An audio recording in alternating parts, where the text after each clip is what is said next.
ألف لام ميم. ذلك الكتاب لا ريب فيه هدى للمتقين الذين يؤمنون بالغيب ويقيمون الصلاة ومما رزقناهم ينفقون والذين يؤمنون بما أنزل إليك وما أنزل من قبلك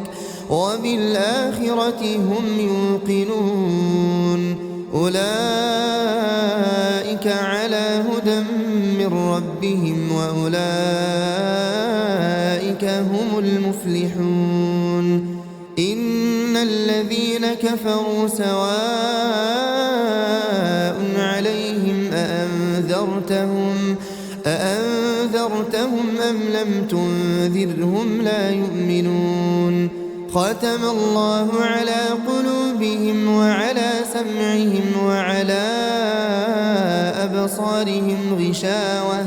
ولهم عذاب عظيم ومن الناس من يقول آمنا بالله وباليوم الآخر وما هم بمؤمنين يخادعون الله والذين آمنوا وما يخدعون إلا أنفسهم وما يشعرون في قلوبهم مرض فزادهم الله مرضا ولهم عذاب أليم بما كانوا يكذبون وإذا قيل لهم لا تفسدوا في الأرض قالوا إنما نحن مصلحون ألا إنهم هم المفسدون ولكن لا يشعرون وإذا قيل لهم آمنوا كما آمن الناس قالوا أنؤمن كما آمن السفهاء ألا إنهم هم السفهاء ولكن لا يعلمون وإذا لقوا الذين آمنوا قالوا آمنا وإذا خلوا إلى شياطينهم قالوا إنا معكم إنما نحن مستهزئون الله يستهزئ بهم ويمدهم في طغيانهم يعمهون أولئك الذين اشتروا الضلالة بالهدى فما ربحت تجارتهم وما كانوا مهتدين مثلهم كمثل الذي استوقد نارا فلما أضاءت ما حوله ذهب الله بنورهم وتركهم في ظلمات لا يبصرون صم بكم عمي فهم لا يرجعون أو كصيب من السماء فيه ظلمات ورعد وبرق يجعلون أصابعهم في آذانهم من الصواعق حذر الموت والله محيط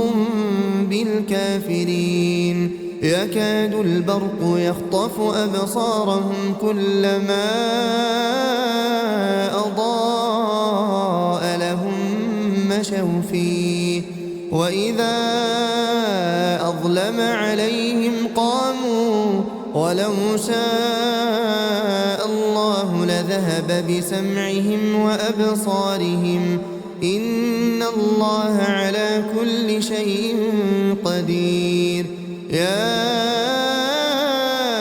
أيها الناس اعبدوا ربكم الذي خلقكم والذين من قبلكم لعلكم تتقون الذي جعل لكم الأرض فراشا والسماء بناء وأنزل وأنزل من السماء ماء فأخرج به من الثمرات رزقا لكم فلا تجعلوا لله أندادا وأنتم تعلمون وإن كنتم في ريب مما نزلنا على عبدنا فأتوا بسورة من مثله وادعوا شهداءكم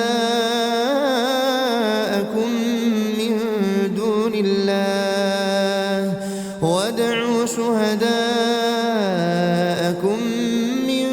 دون الله إن كنتم صادقين فإن لم تفعلوا ولن تفعلوا فاتقوا النار التي وقودها الناس والحجارة أعدت للكافرين وبشر الذين آمنوا وعملوا الصالحات أن لهم جنات تجري من تحتها الأنهار كلما رزقوا منها من ثمرة رزقا قالوا هذا الذي رزقنا من قبل وأتوا به متشابها ولهم فيها أزواج مطهرة وهم فيها خالدون إن الله لا يستحيي أن يضرب مثلا ما بعوضة فما فوقها فأما الذين آمنوا فيعلمون أنه الحق من ربهم وأما الذين كفروا فيقولون ماذا أراد الله بهذا مثلا يضل به كثيرا ويهدي به كثيرا وما يضل به إلا الفاسقين الذين ينقضون عهد الله من بعد ميثاقه ويقطعون ما أمر الله به أن يوصل ويفسدون في الأرض أولئك هم الخاسرون كيف تكفرون بالله وكنتم أمواتا فأحياكم ثم يميتكم ثم يحييكم ثم إليه ترجعون هو الذي خلق لكم ما في الأرض جميعا ثم استوى إلى السماء فسواهن 7 سماوات وهو بكل شيء عليم وإذ قال ربك للملائكة إني جاعل في الأرض خليفة قالوا أتجعل فيها من يفسد فيها ويسفك الدماء ونحن نسبح بحمدك ونقدس لك قال إني أعلم ما لا تعلمون وعلم آدم الأسماء كلها ثم عرضهم على الملائكة فقال أنبئوني بأسماء هؤلاء إن كنتم صادقين قالوا سبحانك لا علم لنا إلا ما علمتنا إنك أنت العليم الحكيم قال يا آدم أنبئهم بأسمائهم فلما أنبأهم بأسمائهم قال ألم أقل لكم إني أعلم غيب السماوات والأرض وأعلم ما تبدون وما كنتم تكتمون وإذ قلنا للملائكة اسجدوا لآدم فسجدوا إلا إبليس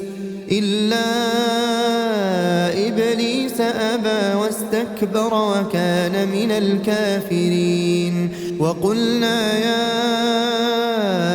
آدم اسكن أنت وزوجك الجنة وكلا منها رغدا حيث شئتما ولا تقربا هذه الشجرة فتكونا من الظالمين فأزلهما الشيطان عنها فأخرجهما مما كانا فيه وقلنا اهبطوا بعضكم لبعض عدو ولكم في الأرض مستقر ومتاع إلى حين فتلقى آدم من ربه كلمات فتاب عليه إنه هو التواب الرحيم قلنا اهبطوا منها جميعا فإما يأتينكم مني هدى فمن تبع هداي فلا خوف عليهم ولا هم يحزنون والذين كفروا وكذبوا بآياتنا أولئك أصحاب النار هم فيها خالدون يا بني إسرائيل اذكروا نعمتي التي أنعمت عليكم وأوفوا بعهدي أوف بعهدكم وإياي فارهبون وآمنوا بما أنزلت مصدقا لما معكم ولا تكونوا أول كافر به ولا تشتروا بآياتي ثمنا قليلا وإياي فاتقون ولا تلبسوا الحق بالباطل وتكتموا الحق وأنتم تعلمون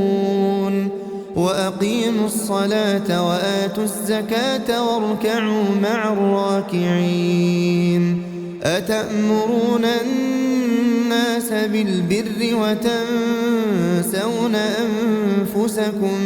وأنتم تتلون الكتاب أفلا تعقلون واستعينوا بالصبر والصلاة وإنها لكبيرة إلا على الخاشعين الذين يظنون أنهم ملاقو ربهم وأنهم إليه راجعون يا بني إسرائيل اذكروا نعمتي التي أنعمت عليكم وأني فضلتكم على العالمين واتقوا يوما لا تجزي نفس عن نفس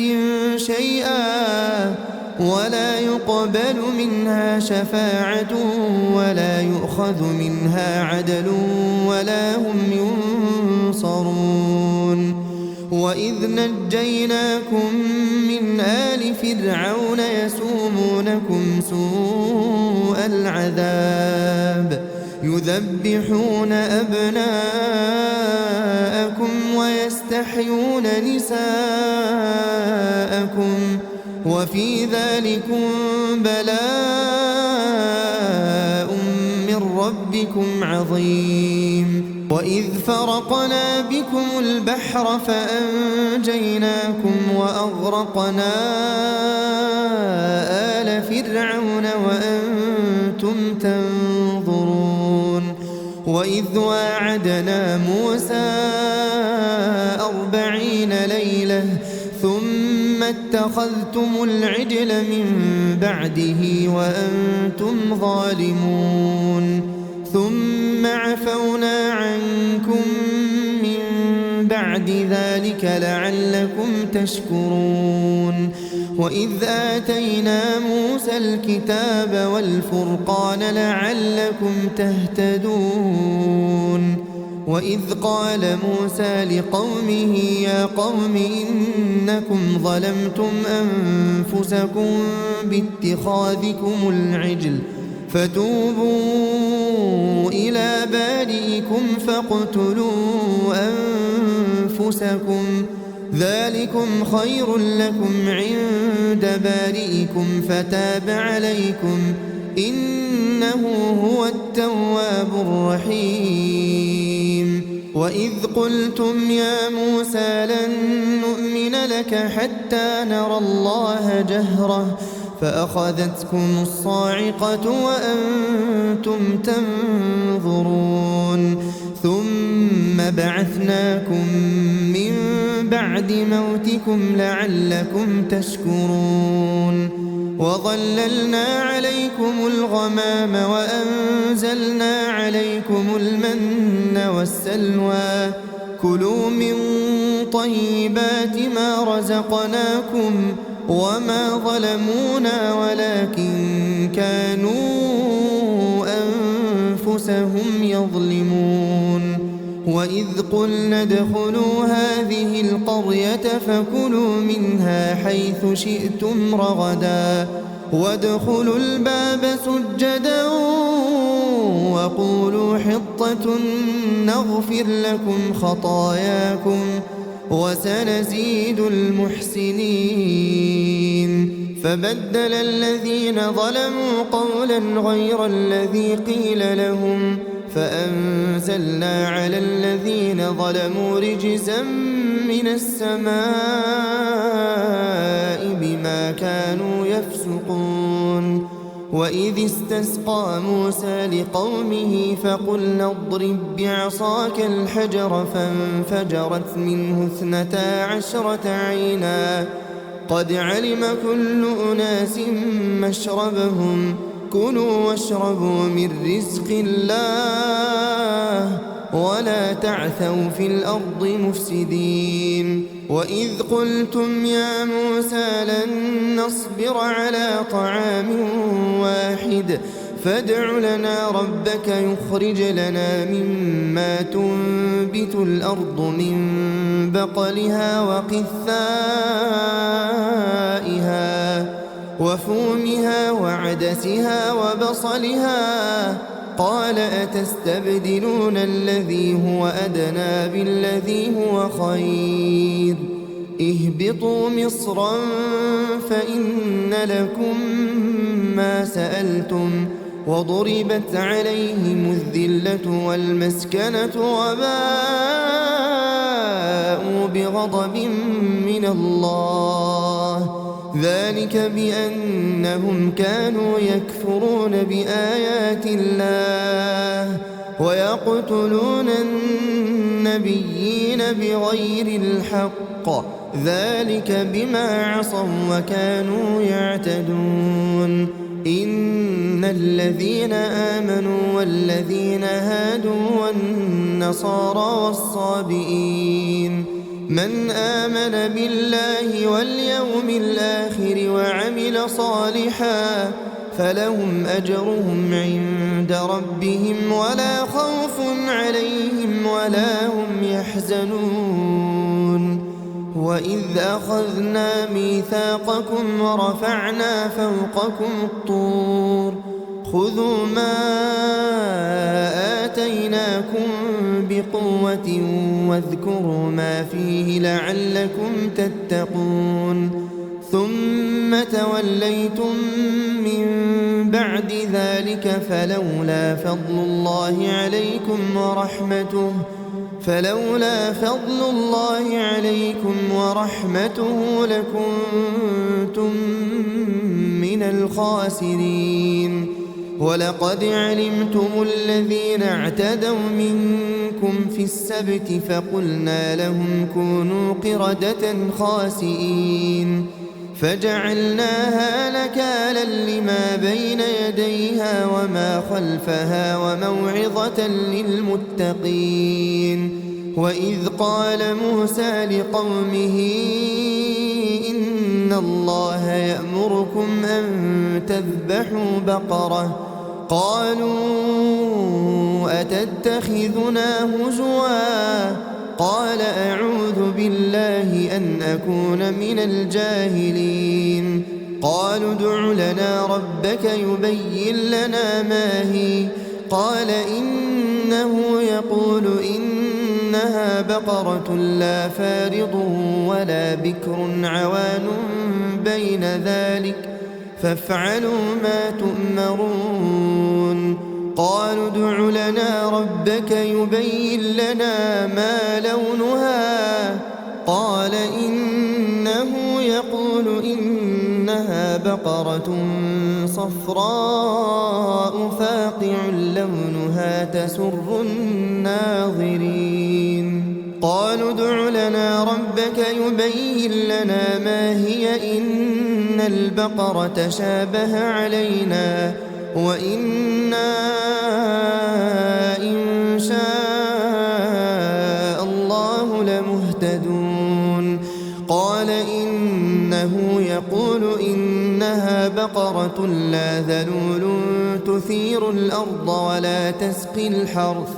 مسلمة لا شية فيها. قالوا الآن جئت بالحق فذبحوها وما كادوا يفعلون. وإذ قتلتم نفسا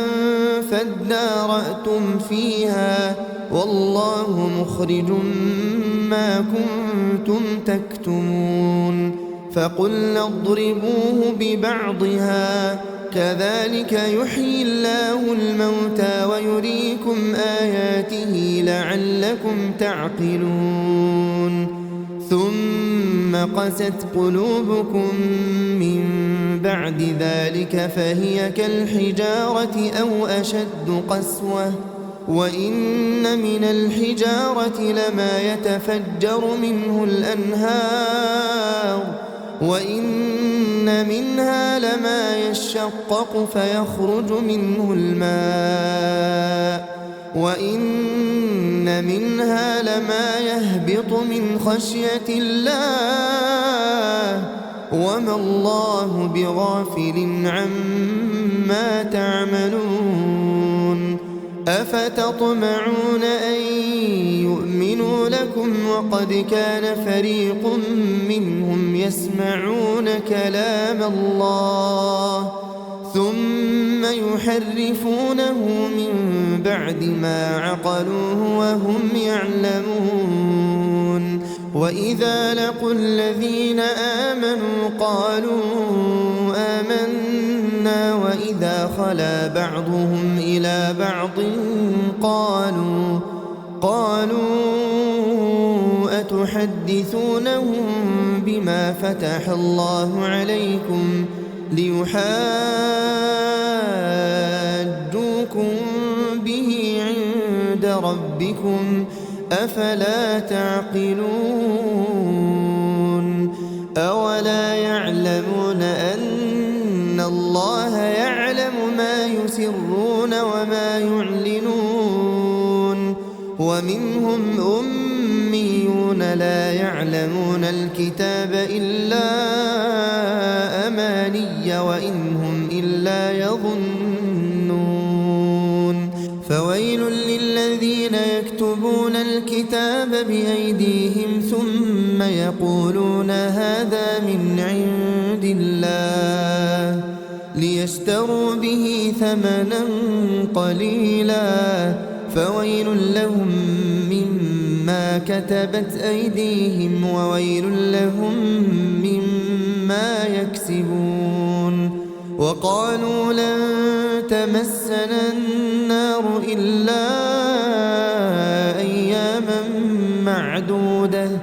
قل أتخذتم عند الله عهدا فلن يخلف الله عهده أم تقولون على الله ما لا تعلمون. بلى من كسب سيئة وأحاطت به خطيئته فأولئك أصحاب النار هم فيها خالدون والذين آمنوا وعملوا الصالحات أولئك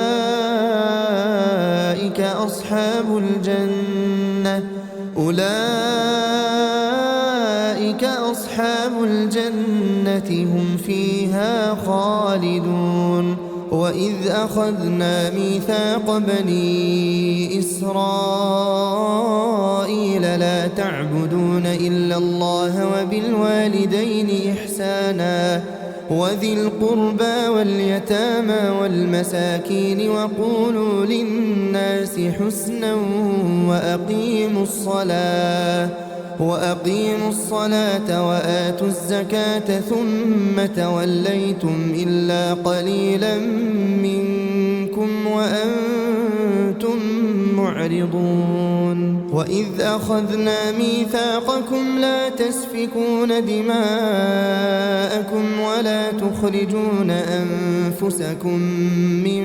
دياركم ثم أقررتم وأنتم تشهدون ثم أنتم هؤلاء تقتلون أنفسكم وتخرجون فريقا منكم من ديارهم تظاهرون عليهم بالإثم والعدوان وإن يأتوكم أسارى تفادوهم وهو محرم عليكم إخراجهم أفتؤمنون ببعض الكتاب وتكفرون ببعض فما جزاء من يفعل ذلك منكم إلا خزي في الحياة الدنيا ويوم القيامة يردون إلى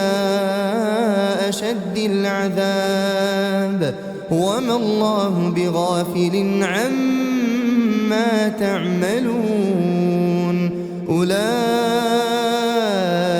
الذين اشتروا الحياة الدنيا بالآخرة فلا يخفف عنهم العذاب ولا هم ينصرون ولقد آتينا موسى الكتاب وقفينا من بعده بالرسل وآتينا عيسى ابن مريم البينات وأيدناه بروح القدس أفكلما جاءكم رسول بما لا تهوى أنفسكم استكبرتم ففريقا كذبتم وفريقا تقتلون وقالوا قلوبنا غلف بل لعنهم الله بكفرهم فقليلا ما يؤمنون ولما جاءهم كتاب من عند الله مصدق لما معهم وكانوا من قبل يستفتحون على الذين كفروا فلما جاءهم ما عرفوا كفروا به فلعنة الله على الكافرين بئس ما اشتروا به أنفسهم أن يكفروا بما أنزل الله بغيا أن ينزل الله من فضله على من يشاء من عباده فباءوا بغضب على غضب وللكافرين عذاب مهين وإذا قيل لهم آمنوا بما أنزل الله قالوا نؤمن بما أنزل علينا ويكفرون بما وراءه وهو الحق مصدقا لما معهم قل فلم تقتلون أنبياء الله من قبل إن كنتم مؤمنين ولقد جاءكم موسى بالبينات ثم اتخذتم العجل من بعده وأنتم ظالمون. وإذ أخذنا ميثاقكم ورفعنا فوقكم الطور خذوا ما آتيناكم بقوة واسمعوا قالوا سمعنا وعصينا وأشربوا في قلوبهم العجل بكفرهم قل بئس ما يأمركم به إيمانكم إن كنتم مؤمنين. قل إن كانت لكم الدار الآخرة عند الله خالصة من دون الناس فتمنوا الموت إن كنتم صادقين ولن يتمنوه أبدا بما قدمت أيديهم والله عليم بالظالمين. ولتجدنهم أحرص الناس على حياة ومن الذين أشركوا يود أحدهم لو يعمر 1000 سنة وما هو بمزحزحه من العذاب أن يعمر والله بصير بما يعملون. قل من كان عدوا لجبريل فإنه نزله على قلبك بإذن الله مصدقا لما بين يديه وهدى وبشرى للمؤمنين. من كان عدوا لله وملائكته ورسله وجبريل وميكال فإن الله عدو للكافرين. ولقد أنزلنا إليك آيات بينات وما يكفر بها إلا الفاسقون. أوكلما عاهدوا عهدا نبذه فريق منهم بل أكثرهم لا يؤمنون. ولما جاءهم رسول من عند الله مصدق لما معهم نبذ فريق من الذين أوتوا الكتاب كتاب الله وراء ظهورهم كأنهم لا يعلمون. واتبعوا ما تتلو الشياطين على ملك سليمان وما كفر سليمان ولكن الشياطين كفروا يعلمون الناس السحر وما أنزل على الملكين ببابل هاروت وماروت وما يعلمان من أحد حتى يقولا إنما نحن فتنة فلا تكفر فيتعلمون منهما ما يفرقون به بين المرء وزوجه وما هم بضارين به من أحد إلا بإذن الله ويتعلمون ما يضرهم ولا ينفعهم ولقد علموا لمن اشتراه ما له في الآخرة من خلاق ولبئس ما شروا به أنفسهم لو كانوا يعلمون. ولو أنهم آمنوا واتقوا لمثوبة من عند الله خير لو كانوا يعلمون. يا أيها الذين آمنوا لا تقولوا راعنا وقولوا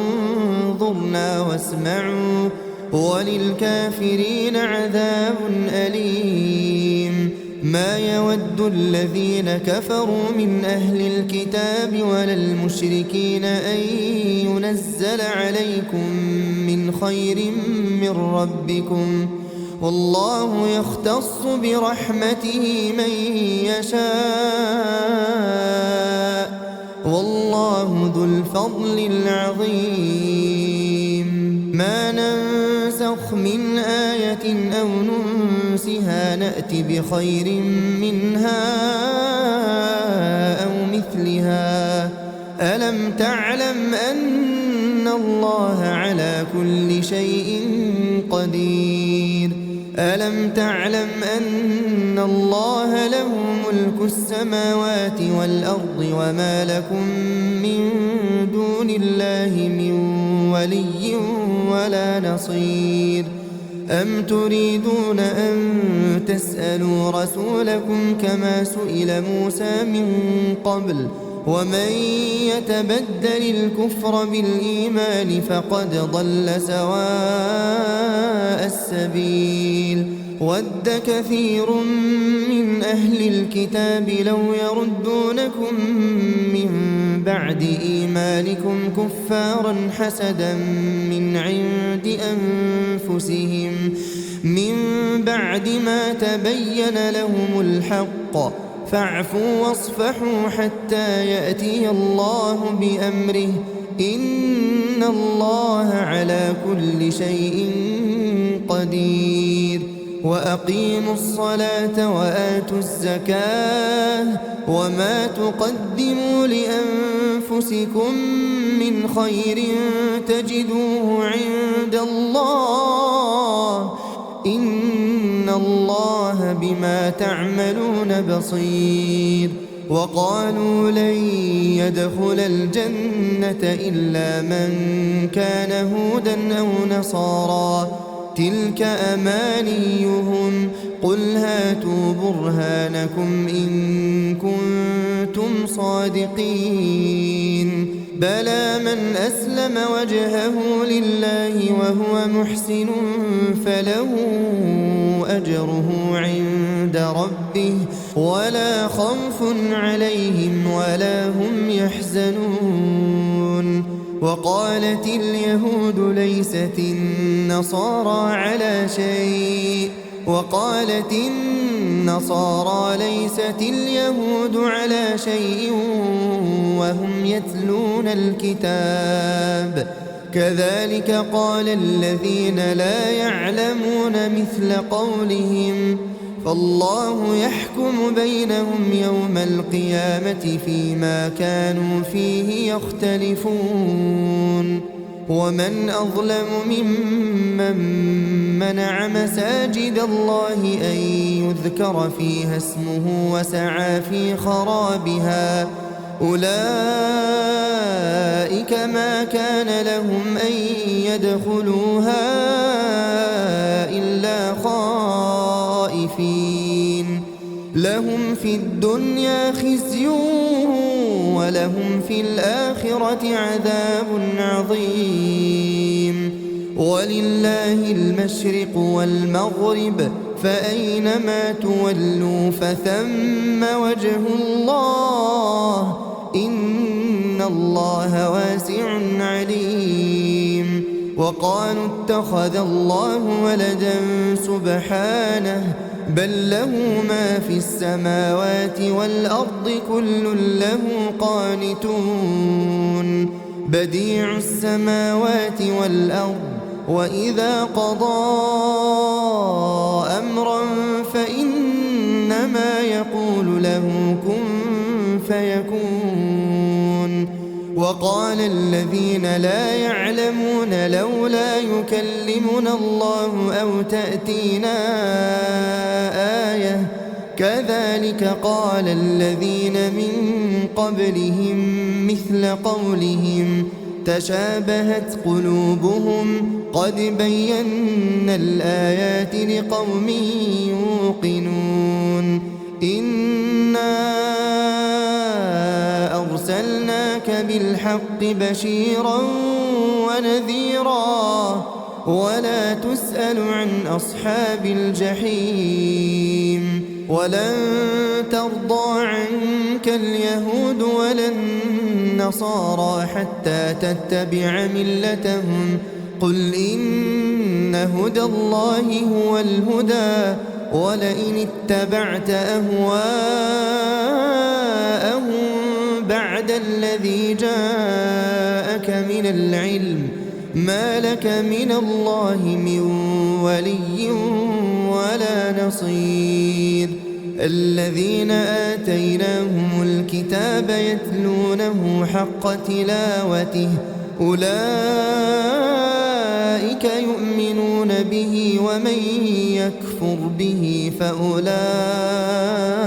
هم الخاسرون يا بني إسرائيل اذكروا نعمتي التي أنعمت عليكم وأني فضلتكم على العالمين واتقوا يوما لا تجزي نفس عن نفس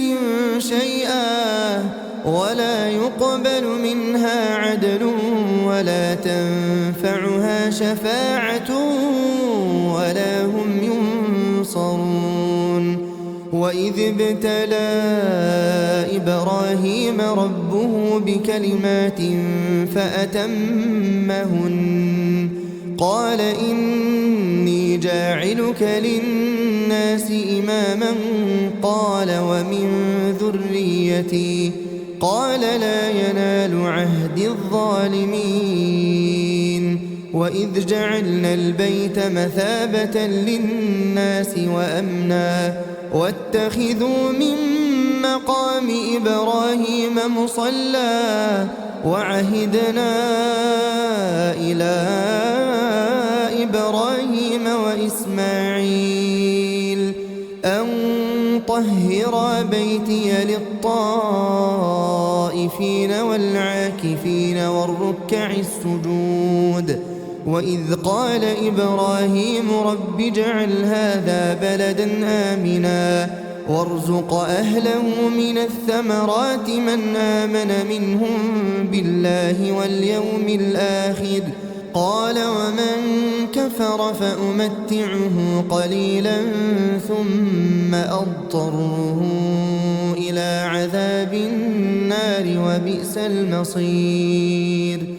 وإذ يرفع إبراهيم القواعد من البيت وإسماعيل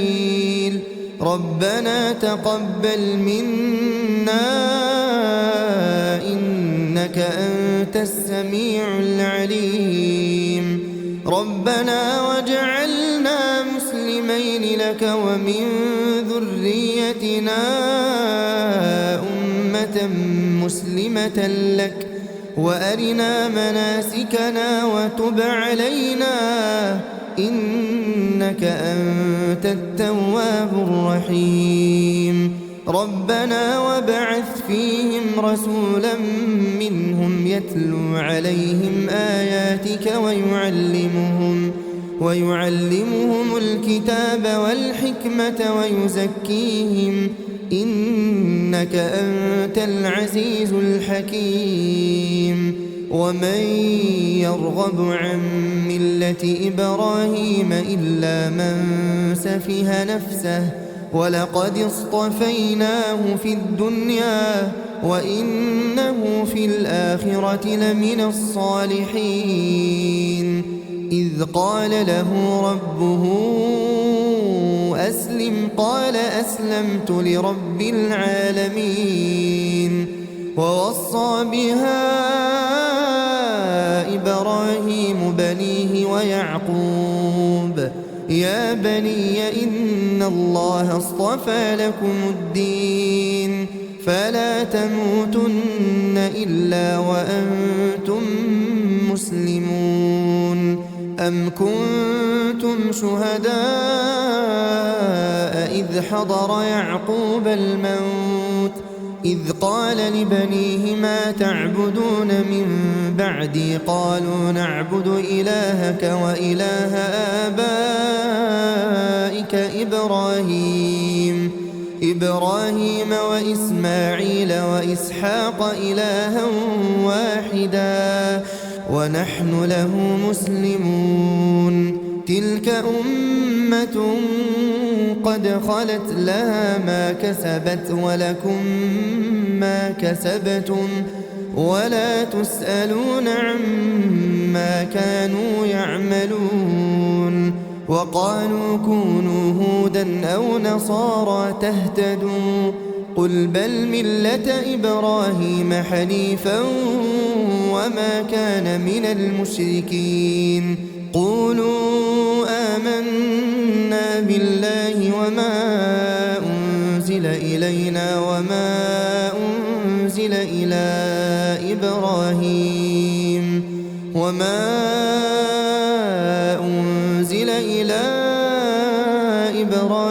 وإسماعيل وإسحاق ويعقوب والأسباط وما أوتي موسى وعيسى وما أوتي النبيون من ربهم لا نفرق بين أحد منهم ونحن له مسلمون فإن آمنوا بمثل ما آمنتم به فقد اهتدوا وإن تولوا فإنما هم في شقاق فسيكفيكهم الله وهو السميع العليم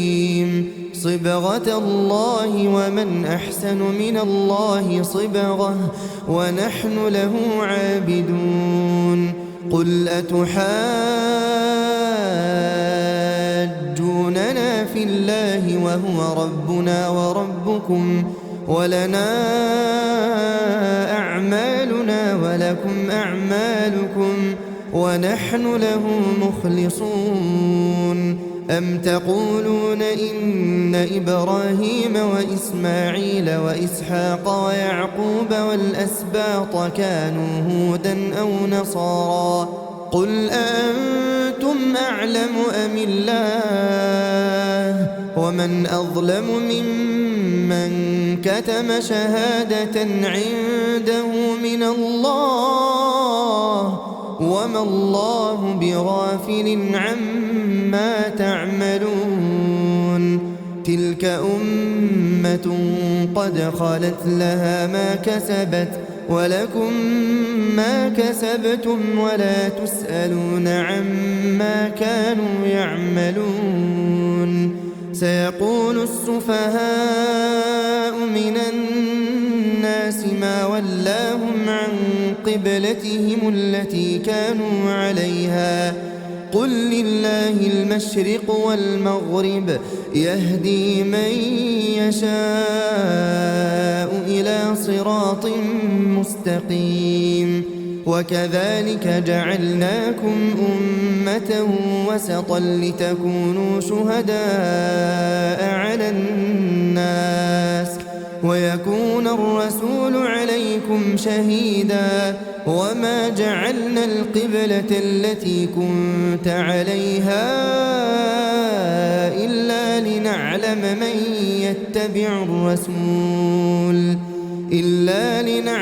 من يتبع الرسول ممن ينقلب على عقبيه وإن كانت لكبيرة إلا على الذين هدى الله وما كان الله ليضيع إيمانكم إن الله بالناس لرءوف رحيم قد نرى تقلب وجهك في السماء فلنولينك قبلة ترضاها فول وجهك شطر المسجد الحرام وحيث ما كنتم فولوا وجوهكم شطره وإن الذين أوتوا الكتاب ليعلمون أنه الحق من ربهم وما الله بغافل عما يعملون ولئن أتيت الذين أوتوا الكتاب بكل آية ما تبعوا قبلتك وما أنت بتابع قبلتهم وما بعضهم بتابع قبلة بعض ولئن اتبعت أهواءهم من بعد ما جاءك من العلم إنك إذا لمن الظالمين. الذين آتيناهم الكتاب يعرفونه كما يعرفون أبناءهم وإن فريقا منهم ليكتمون الحق وهم يعلمون. الحق من ربك فلا تكونن من الممترين. ولكل وجهة هو موليها فاستبقوا الخيرات أينما تكونوا يأت بكم الله جميعا إن الله على كل شيء قدير. ومن حيث خرجت فول وجهك شطر المسجد الحرام وإنه للحق من ربك وما الله بغافل عما تعملون. ومن حيث خرجت فول وجهك شطر المسجد الحرام وحيث ما كنتم فولوا وجوهكم شطره لئلا يكون للناس عليكم حجة إلا الذين ظلموا منهم فلا تخشوهم واخشوني ولأتم نعمتي عليكم ولعلكم تهتدون. كما أرسلنا فيكم رسولا منكم يتلو عليكم آياتنا ويزكيكم ويعلمكم الكتاب والحكمة ويعلمكم ما لم تكونوا تعلمون. فاذكروني أذكركم واشكروا لي ولا تكفرون. يا أيها الذين آمنوا استعينوا بالصبر والصلاة إن الله مع الصابرين. ولا تقولوا لمن يقتل في سبيل الله أموات بل أحياء ولكن لا تشعرون. ولنبلونكم بشيء من الخوف والجوع ونقص من الأموال والأنفس والثمرات وبشر الصابرين الذين إذا أصابتهم مصيبة قالوا إنا لله وإنا إليه راجعون. أولئك عليهم صلوات من ربهم ورحمة وأولئك هم المهتدون. إن الصفا والمروة من شعائر الله فمن حج البيت أو اعتمر فلا جناح عليه أن يطوف بهما ومن تطوع خيرا فإن الله شاكر عليم. إن الذين يكتمون ما أنزلنا من البينات والهدى من بعد ما بيناه للناس في الكتاب أولئك يلعنهم الله ويلعنهم اللاعنون إلا الذين تابوا وأصلحوا وبينوا فأولئك أتوب عليهم وأنا التواب الرحيم. إن الذين كفروا وماتوا وهم كفار أولئك عليهم لعنة الله والملائكة والملائكة والناس أجمعين خالدين فيها لا يخفف عنهم العذاب ولا هم ينظرون وإلهكم إله واحد لا إله إلا هو الرحمن الرحيم إن في خلق السماوات والأرض واختلاف الليل والنهار والفلك التي تجري في البحر بما ينفع الناس وما أنزل الله من السماء من ماء فأحيا به الأرض بعد موتها وبث فيها من كل دابة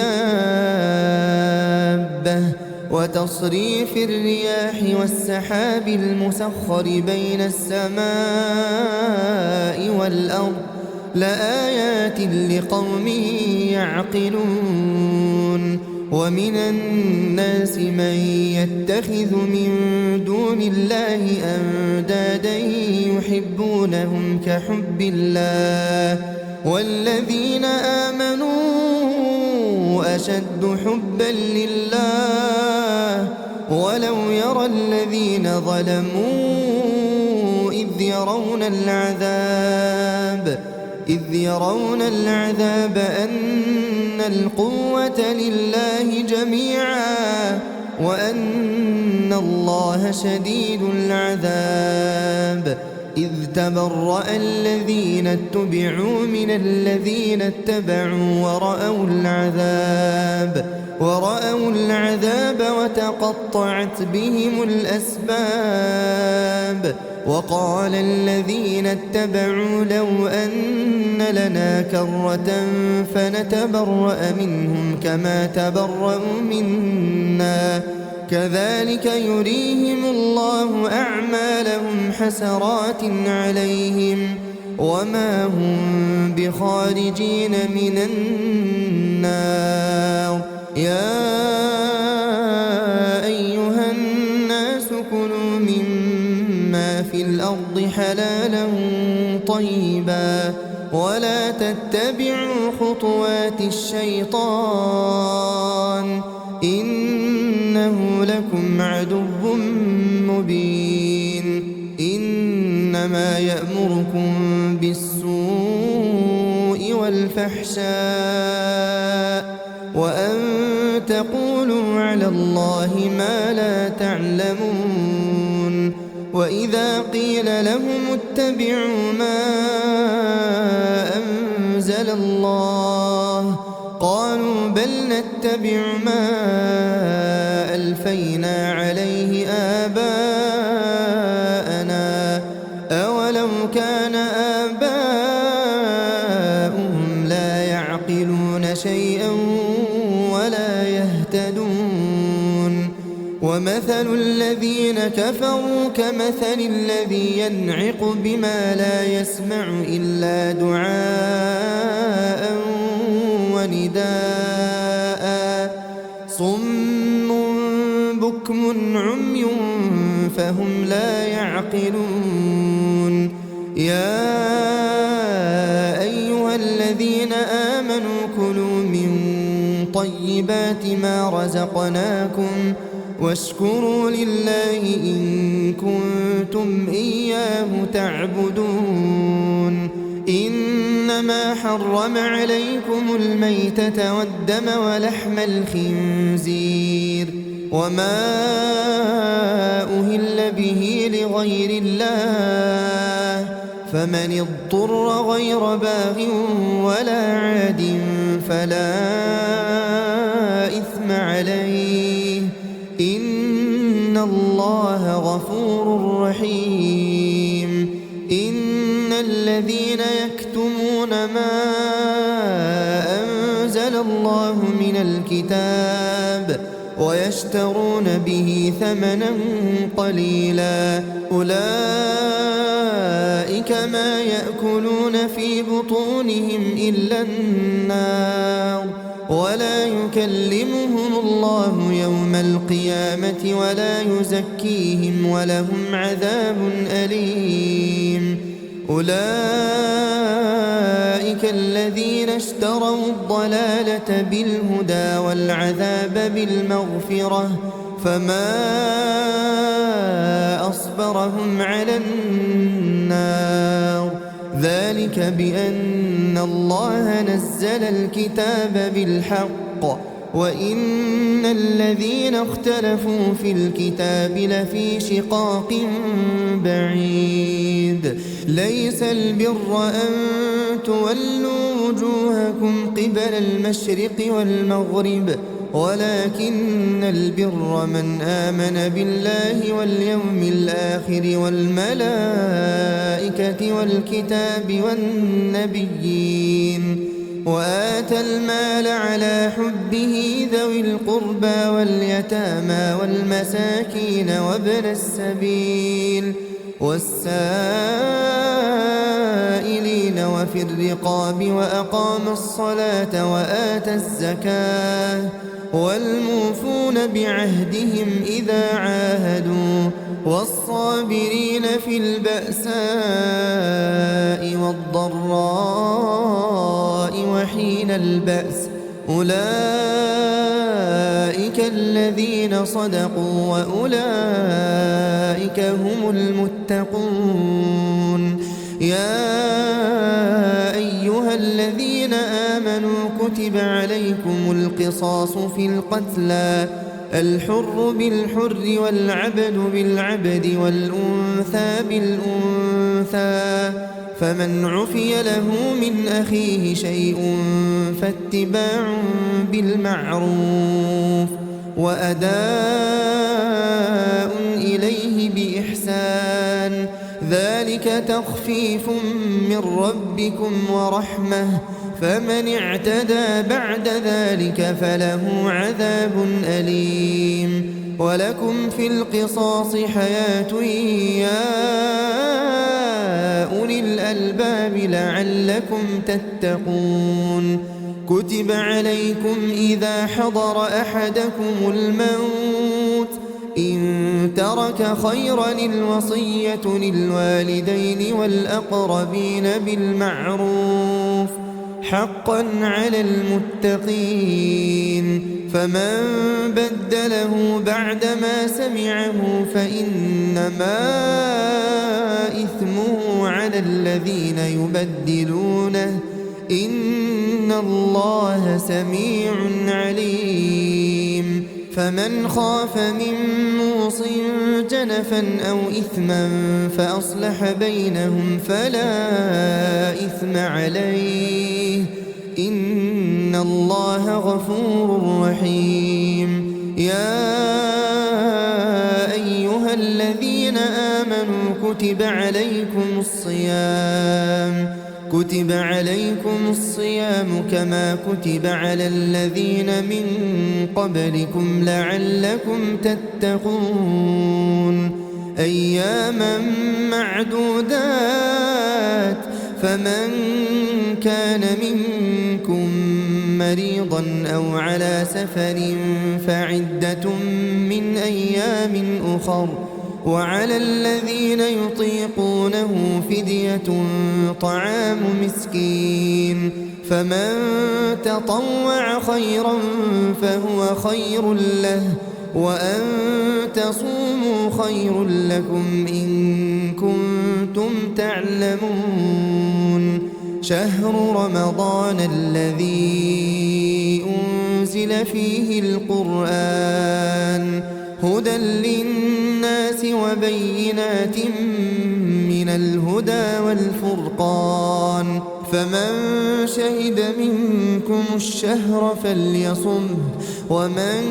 كان مريضا أو على سفر فعدة من أيام أخر يريد الله بكم اليسر ولا يريد بكم العسر ولتكملوا العدة ولتكبروا الله على ما هداكم ولعلكم تشكرون. وإذا سألك عبادي عني فإني قريب أجيب دعوة الداع إذا دعان فليستجيبوا لي وليؤمنوا بي لعلهم يرشدون. أحل لكم ليلة الصيام الرفث إلى نسائكم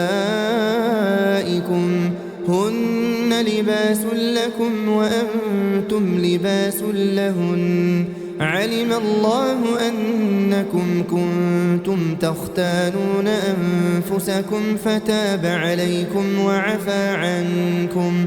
فالآن باشروهن وابتغوا ما كتب الله لكم وكلوا واشربوا حتى يتبين لكم الخيط الأبيض من الخيط الأسود من الفجر ثم أتموا الصيام إلى الليل ولا تباشروهن وأنتم عاكفون في المساجد تلك حدود الله فلا تقربوها كذلك يبين الله آياته للناس لعلهم يتقون. ولا تأكلوا أموالكم بينكم بالباطل وتدلوا بها إلى الحكام لتأكلوا فريقا من أموال الناس بالإثم وأنتم تعلمون. يسألونك عن الأهلة قل هي مواقيت للناس والحج وليس البر بأن تأتوا البيوت من ظهورها ولكن البر من اتقى وأتوا البيوت من أبوابها واتقوا الله لعلكم تفلحون. وقاتلوا في سبيل الله الذين يقاتلونكم ولا تعتدوا إن الله لا يحب المعتدين. واقتلوهم حيث ثقفتموهم وأخرجوهم من حيث أخرجوكم والفتنة أشد من القتل ولا تقاتلوهم عند المسجد الحرام حتى يقاتلوكم فيه فإن قاتلوكم فاقتلوهم كذلك جزاء الكافرين. فإن انتهوا فإن الله غفور رحيم. وقاتلوهم حتى لا تكون فتنة ويكون الدين لله فإن انتهوا فلا عدوان إلا على الظالمين. الشهر الحرام بالشهر الحرام والحرمات قصاص فمن اعتدى عليكم فاعتدوا عليه بمثل ما اعتدى عليكم واتقوا الله واعلموا أن الله مع المتقين. وأنفقوا في سبيل الله ولا تلقوا بأيديكم إلى التهلكة وأحسنوا إن الله يحب المحسنين. وأتموا الحج والعمرة لله فإن أحصرتم فما استيسر من الهدي ولا تحلقوا رؤوسكم حتى يبلغ الهدي محله فمن كان منكم مريضا أو به أذى من رأسه ففدية من صيام أو صدقة أو نسك فإذا أمنتم فمن تمتع بالعمرة إلى الحج فما استيسر من الهدي فمن لم يجد فصيام 3 أيام في الحج و7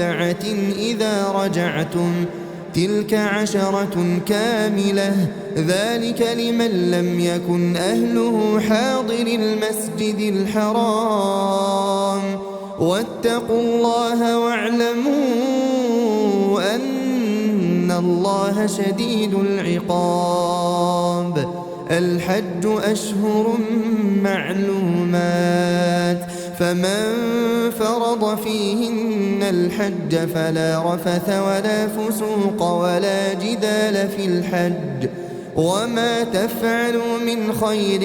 يعلمه الله وتزودوا فإن خير الزاد التقوى واتقون يا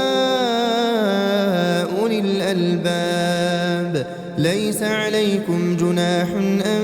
تبتغوا فضلا من ربكم فإذا أفضتم من عرفات فاذكروا الله عند المشعر الحرام واذكروه كما هداكم وإن كنتم من قبله لمن الضالين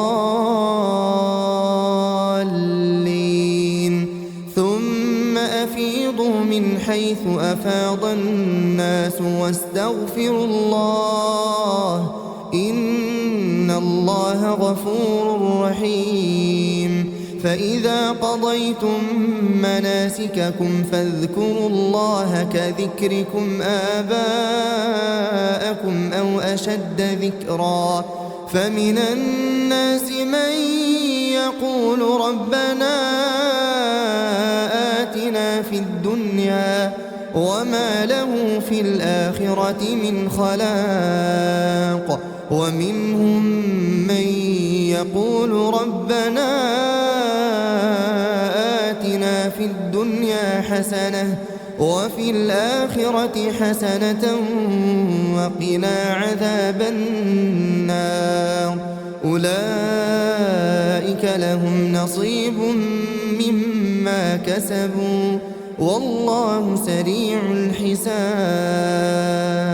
واذكروا الله في أيام معدودات فمن تعجل في يومين فلا إثم عليه ومن تأخر فلا إثم عليه لمن اتقى واتقوا الله واعلموا أنكم إليه تحشرون ومن الناس من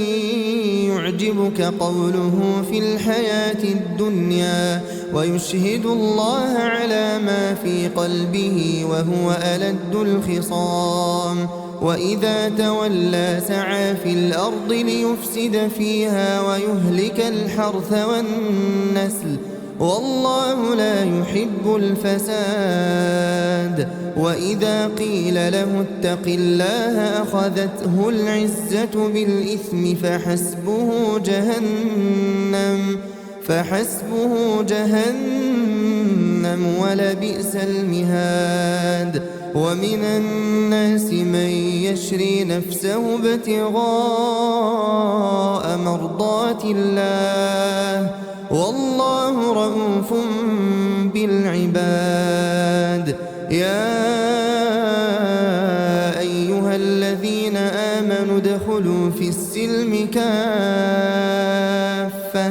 ولا تتبعوا خطوات الشيطان إنه لكم عدو مبين فإن زللتم من بعد ما جاءتكم البينات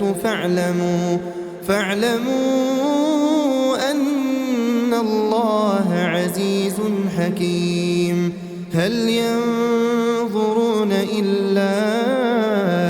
أن يأتيهم الله في ظلل من الغمام والملائكة وقضي الأمر وإلى الله ترجع الأمور سل بني إسرائيل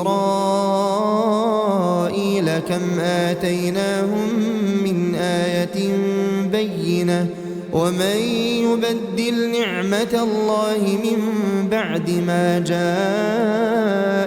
فإن الله شديد العقاب زين للذين كفروا الحياة الدنيا ويسخرون من الذين آمنوا والذين اتقوا فوقهم يوم القيامة والله يرزق من يشاء بغير حساب. كان الناس أمة واحدة فبعث الله النبيين مبشرين ومنذرين وأنزل معهم الكتاب بالحق ليحكم بين الناس فيما اختلفوا فيه وما اختلف فيه إلا الذين أوتوه من بعد ما جاءتهم البينات بغيا بينهم فهدى الله الذين آمنوا لما اختلفوا فيه من الحق بإذنه والله يهدي من يشاء إلى صراط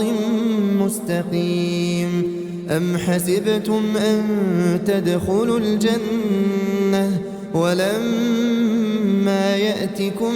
مثل الذين خلوا من قبلكم مستهم البأساء والضراء وزلزلوا حتى يقول الرسول والذين آمنوا معه متى نصر الله ألا إن نصر الله قريب. يسألونك ماذا ينفقون قل ما أنفقتم من خير فللوالدين والأقربين واليتامى والمساكين وابن السبيل وما تفعلوا من خير فإن الله به عليم. كتب عليكم القتال وهو كره لكم وعسى أن تكرهوا شيئا وهو خير لكم وعسى أن تحبوا شيئا وهو شر لكم والله يعلم وأنتم لا تعلمون. يسألونك عن الشهر الحرام قتال فيه قل قتال فيه كبير وصد عن سبيل الله وكفر به والمسجد الحرام وإخراج أهله منه أكبر عند الله والفتنة أكبر من القتل ولا يزالون يقاتلونكم حتى يردوكم عن دينكم إن استطاعوا ومن يرتدد منكم عن دينه فيمت وهو كافر فأولئك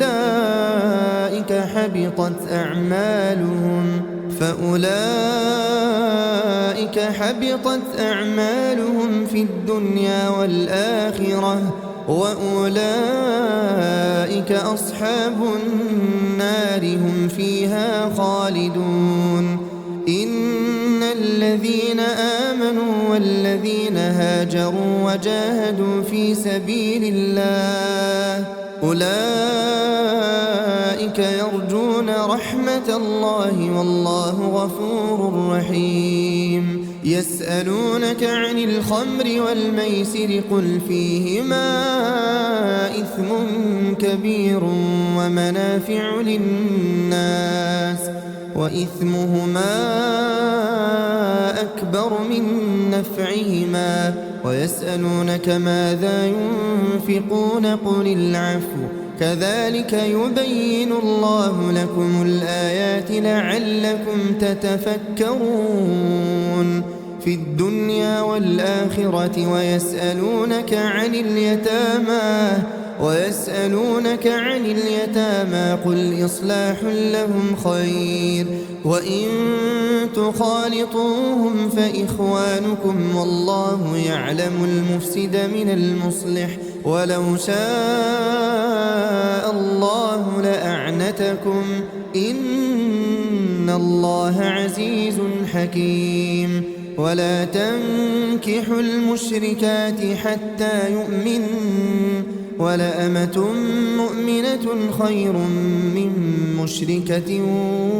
ولو أعجبتكم ولا تنكحوا المشركين حتى يؤمنوا ولعبد مؤمن خير من مشرك ولو أعجبكم أولئك يدعون إلى النار والله يدعو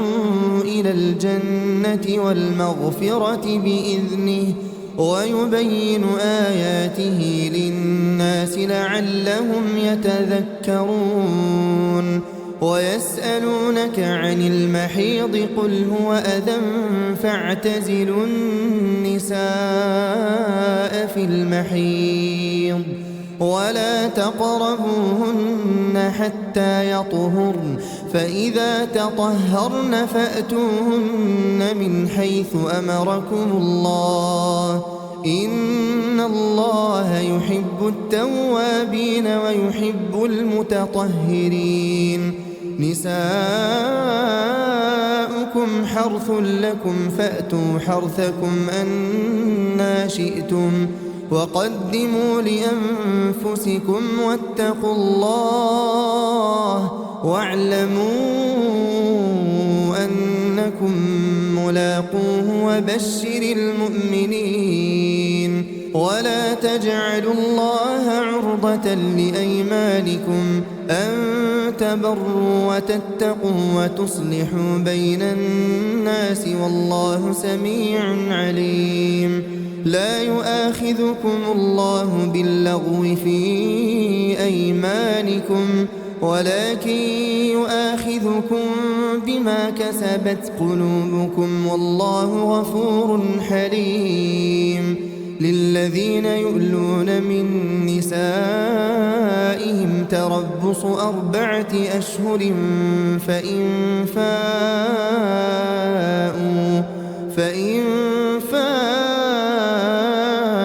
فإن الله غفور رحيم وإن عزموا الطلاق فإن الله سميع عليم والمطلقات يتربصن بأنفسهن 3 قروء ولا يحل لهن أن يكتمن ما خلق الله في أرحامهن إن كن يؤمن بالله واليوم الآخر وبعولتهن أحق بردهن في ذلك إن أرادوا إصلاحا ولهن مثل الذي عليهن بالمعروف وللرجال عليهن درجة والله عزيز حكيم الطلاق 2 فإمساك بمعروف أو تسريح بإحسان ولا يحل لكم أن تأخذوا مما آتيتموهن شيئا إلا أن يخافا ألا يقيما حدود الله فإن خفتم ألا يقيما حدود الله فلا جناح عليهما فيما افتدت به تلك حدود الله فلا تعتدوها ومن يتعد حدود الله فأولئك هم الظالمون فإن طلقها فلا تحل له من بعد حتى تنكح زوجا غيره فإن طلقها فلا جناح عليهما أن يتراجعا إن ظنا أن يقيما حدود الله وتلك حدود الله يبينها لقوم يعلمون وإذا طلقتم النساء فبلغن أجلهن فأمسكوهن بمعروف أو سرحوهن بمعروف ولا تمسكوهن ضرارا لتعتدوا ومن يفعل ذلك فقد ظلم نفسه ولا تتخذوا آيات الله هزوا واذكروا نعمة الله عليكم وما أنزل عليكم من الكتاب والحكمة يعظكم به واتقوا الله واعلموا أن الله بكل شيء عليم وإذا طلقتم النساء فبلغن أجلهن فلا تعضلوهن أن ينكحن أزواجهن إذا تراضوا بينهم بالمعروف ذلك يوعظ به من كان منكم يؤمن بالله واليوم الآخر ذلكم أزكى لكم وأطهر والله يعلم وأنتم لا تعلمون والوالدات يرضعن أولادهن حولين كاملين لمن أراد أن يتم الرضاعة وعلى المولود له رزقهن وكسوتهن بالمعروف لا تكلف نفس إلا وسعها لا تضار والدة بولدها ولا مولود له بولده وعلى الوارث مثل ذلك فإن أرادا فصالا عن تراض منهما وتشاور فلا جناح عليهما وإن أردتم أن تسترضعوا أولادكم فلا جناح عليكم إذا سلمتم ما آتيتم بالمعروف واتقوا الله واعلموا أن الله بما تعملون بصير والذين يتوفون منكم ويذرون أزواجا يتربصن بأنفسهن 4 أشهر وعشرا فإذا بلغن أجلهن فلا جناح عليكم فيما فعلن في أنفسهن بالمعروف والله بما تعملون خبير ولا جناح عليكم فيما عرضتم به من خطبة النساء أو أكننتم في أنفسكم علم الله أنكم ستذكرونهن ولكن لا تواعدوهن سرا إلا أن تقولوا قولا معروفا ولا تعزموا عقدة النكاح حتى يبلغ الكتاب أجله واعلموا أن الله يعلم ما في أنفسكم فاحذروه واعلموا أن الله غفور حليم لا جناح عليكم إن طلقتم النساء ما لم تمسوهن أو تفرضوا لهن فريضة ومتعوهن على الموسع قدره وعلى المقتر قدره متاعا بالمعروف حقا على المحسنين وإن طلقتموهن من قبل أن تمسوهن وقد فرضتم لهن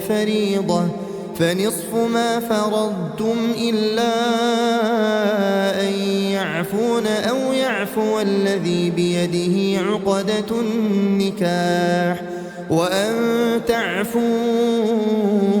أقرب للتقوى ولا تنسوا الفضل بينكم إن الله بما تعملون بصير حافظوا على الصلوات والصلاة الوسطى وقوموا لله قانتين فإن خفتم فرجالا أو ركبانا فإذا أمنتم فاذكروا الله كما علمكم ما لم تكونوا تعلمون والذين يتوفون منكم ويذرون أزواجا وصية لأزواجهم متاعا إلى الحول غير إخراج فإن خرجن فلا جناح عليكم فيما فعلن في أنفسهن من معروف والله عزيز حكيم وللمطلقات متاع بالمعروف حقا على المتقين كذلك يبين الله لكم آياته لعلكم تعقلون ألم تر إلى الذين خرجوا من ديارهم وهم ألوف حذر الموت فقال لهم الله موتوا ثم أحياهم إن الله لذو فضل على الناس ولكن أكثر الناس لا يشكرون وقاتلوا في سبيل الله واعلموا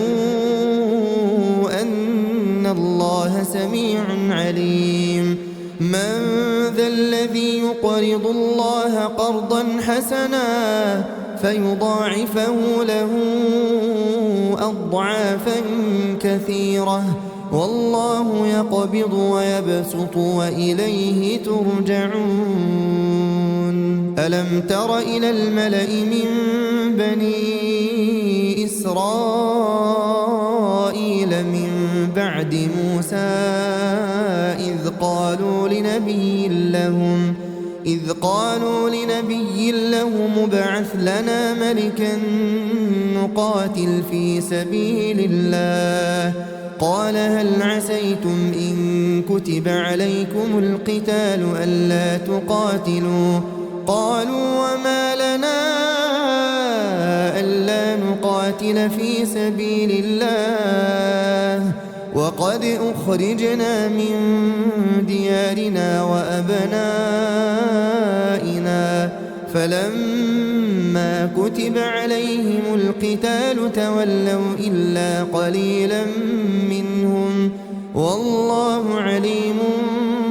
بالظالمين وقال لهم نبيهم إن الله قد بعث لكم طالوت ملكا قالوا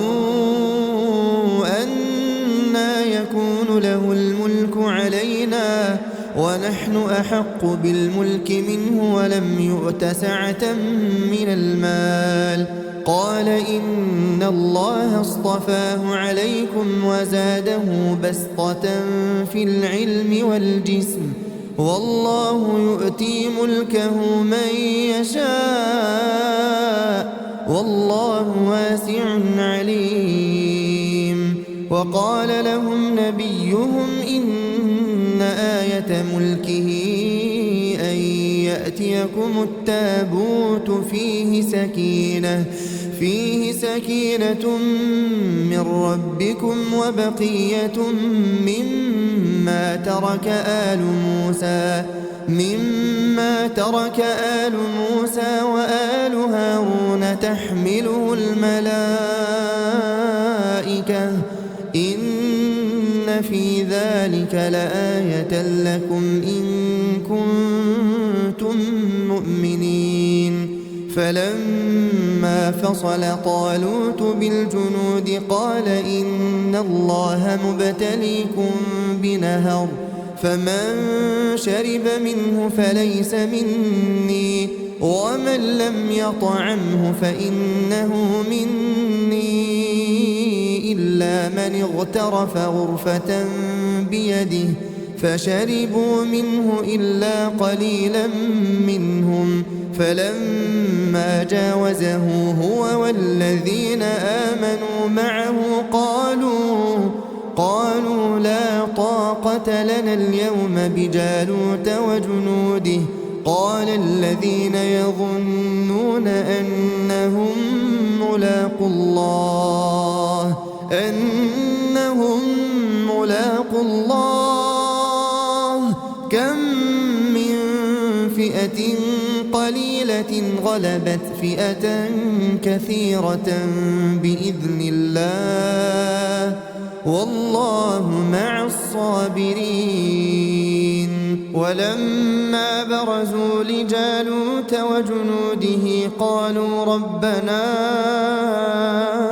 أفرغ علينا صبرا وثبت أقدامنا وانصرنا على القوم الكافرين فهزموهم بإذن الله وقتل داود جالوت وآتاه الله الملك والحكمة وعلمه مما يشاء ولولا دفع الله الناس بعضهم ببعض لفسدت الأرض ولكن الله ذو فضل على العالمين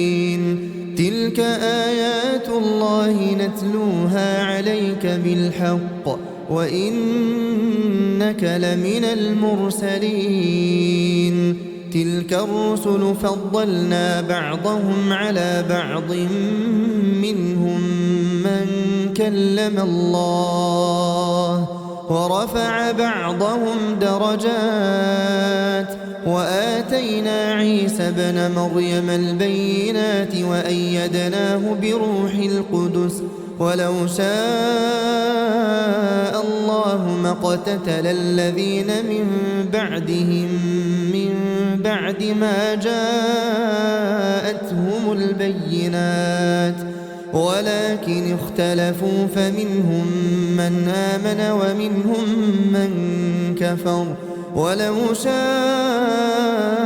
الله ما اقتتلوا ولكن الله يفعل ما يريد يا أيها الذين آمنوا أنفقوا مما رزقناكم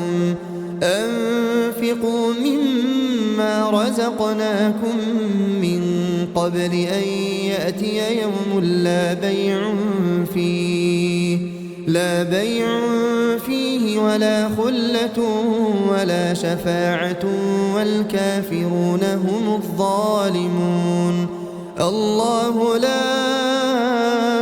إله إلا هو الحي القيوم لا تأخذه سنة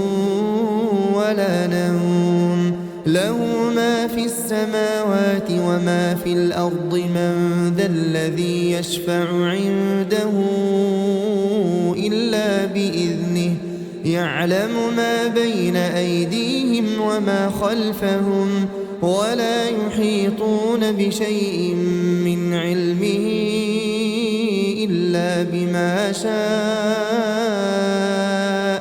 وسع كرسيه السماوات والأرض ولا يؤوده حفظهما وهو العلي العظيم لا إكراه في الدين قد تبين الرشد من الغي فمن يكفر بالطاغوت ويؤمن بالله فقد استمسك بالعروة الوثقى لا انفصام لها والله سميع عليم الله ولي الذين آمنوا يخرجهم من الظلمات إلى النور والذين كفروا أولياؤهم يخرجونهم من النور إلى الظلمات أولئك أصحاب النار هم فيها خالدون ألم تر إلى الذي حاج إبراهيم في ربه أن آتاه الله الملك إذ قال إبراهيم ربي الذي يحيي ويميت قال أنا أحيي وأميت قال إبراهيم فإن الله يأتي بالشمس من المشرق فأت بها من المغرب فبهت الذي كفر والله لا يهدي القوم الظالمين أو كالذي مر على قرية وهي خاوية على عروشها قال أنى يحيي هذه الله بعد موتها فأماته الله 100 عام ثم بعثه قال كم لبثت قال لبثت يوما أو بعض يوم قال بل لبثت 100 عام فانظر إلى طعامك وشرابك لم يتسنه وانظر إلى حمارك ولنجعلك آية للناس وانظر إلى العظام كيف ننشزها ثم نكسوها لحما فلما تبين له قال أعلم أن الله على كل شيء قدير وإذ قال إبراهيم رب أرني كيف تحيي الموتى قال أولم تؤمن قال بلى ولكن ليطمئن قلبي قال فخذ 4 من الطير فصرهن إليك ثم اجعل على كل جبل منهن جزءا ثم ادعهن يأتينك سعيا واعلم أن الله عزيز حكيم مثل الذين ينفقون أموالهم في سبيل الله كمثل حبة أنبتت 7 سنابل في كل سنبلة 100 حبة والله يضاعف لمن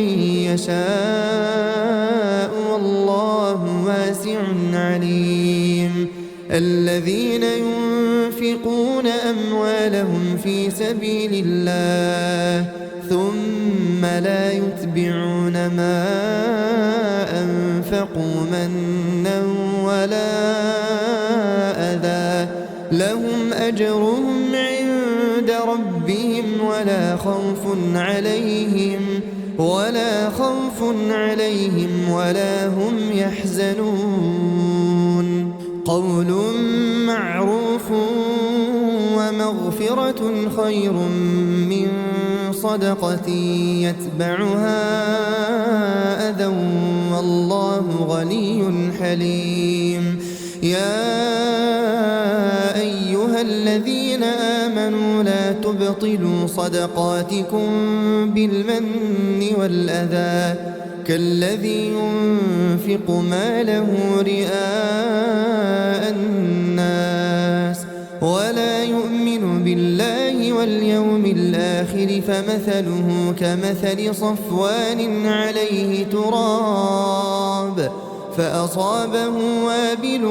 فتركه صلدا لا يقدرون على شيء مما كسبوا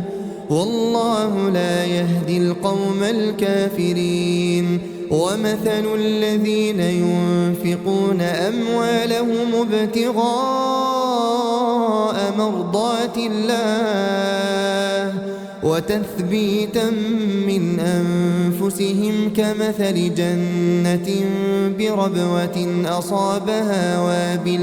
أصابها وابل فآتت أكلها ضعفين فإن لم يصبها وابل فطل والله بما تعملون بصير أيود أحدكم أن تكون له جنة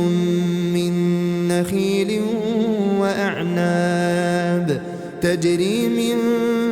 تحتها الأنهار له فيها من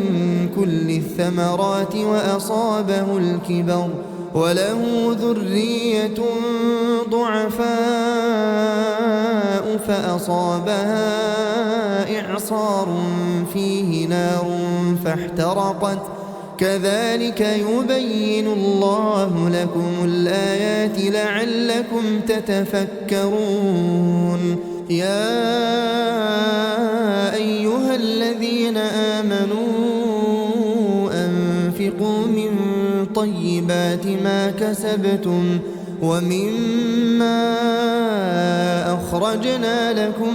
من الأرض ولا تيمموا الخبيث منه تنفقون ولستم بآخذيه إلا أن تغمضوا فيه واعلموا أن الله غني حميد الشيطان يعدكم الفقر ويأمركم بالفحشاء والله يعدكم مغفرة منه وفضلا والله واسع عليم يؤتي الحكمة من يشاء ومن يؤت الحكمة فقد أوتي خيرا كثيرا وما يذكر إلا أولو الألباب وما أنفقتم من نفقة أو نذرتم من نذر فإن الله يعلمه وما للظالمين من أنصار إن تبدوا الصدقات فنعما هي وإن تخفوها وتؤتوها الفقراء فهو خير لكم ويكفر عنكم من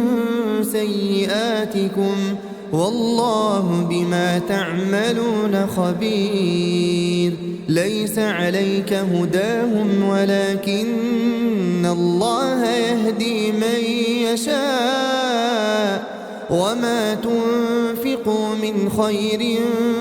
فلأنفسكم وما تنفقون إلا ابتغاء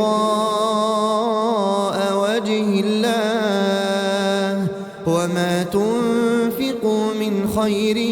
يوفى إليكم وأنتم لا تظلمون للفقراء الذين أحصروا في سبيل الله لا يستطيعون ضربا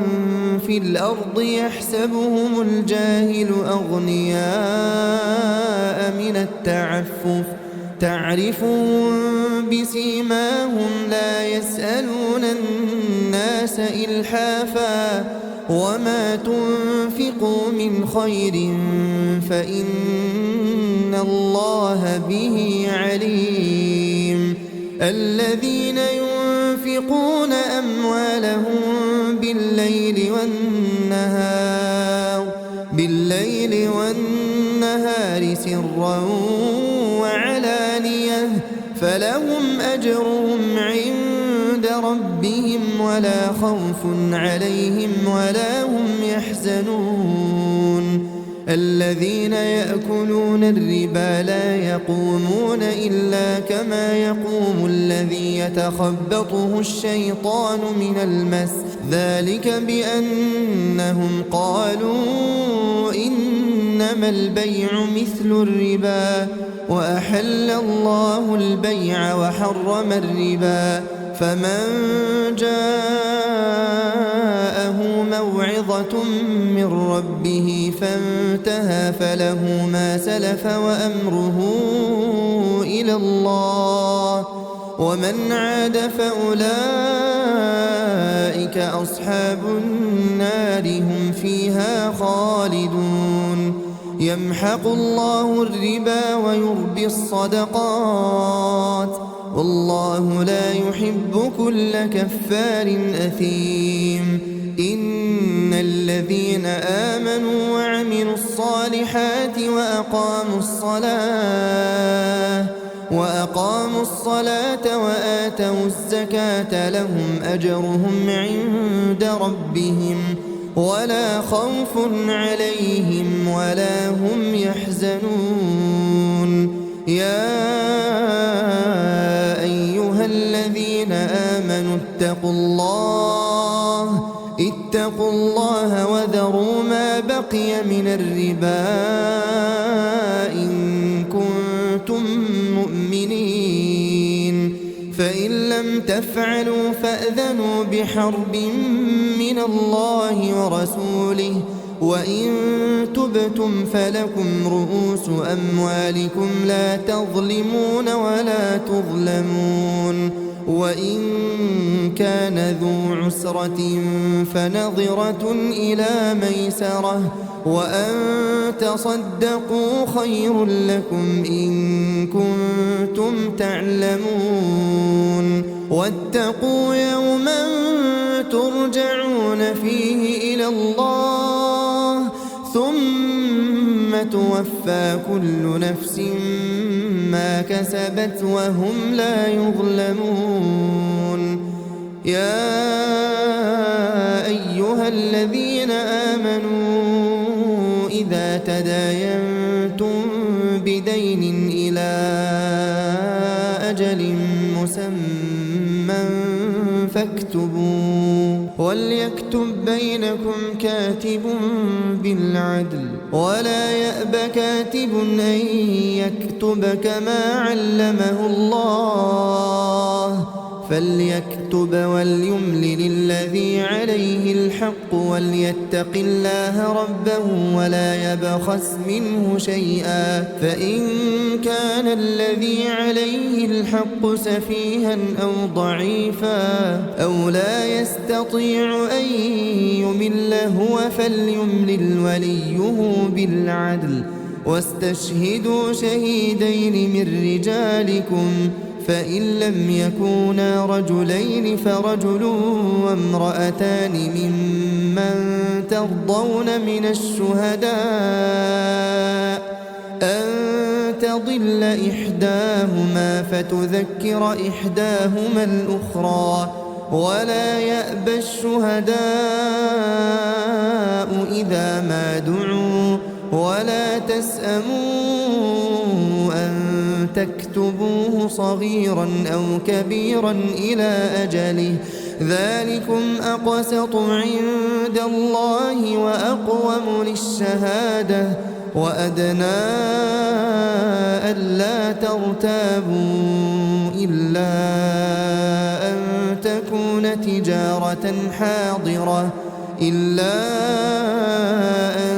تكون تجارة حاضرة تديرونها بينكم فليس عليكم جناح ألا تكتبوها وأشهدوا إذا تبايعتم ولا يضار كاتب ولا شهيد وإن تفعلوا فإنه فسوق بكم واتقوا الله ويعلمكم الله والله بكل شيء عليم وإن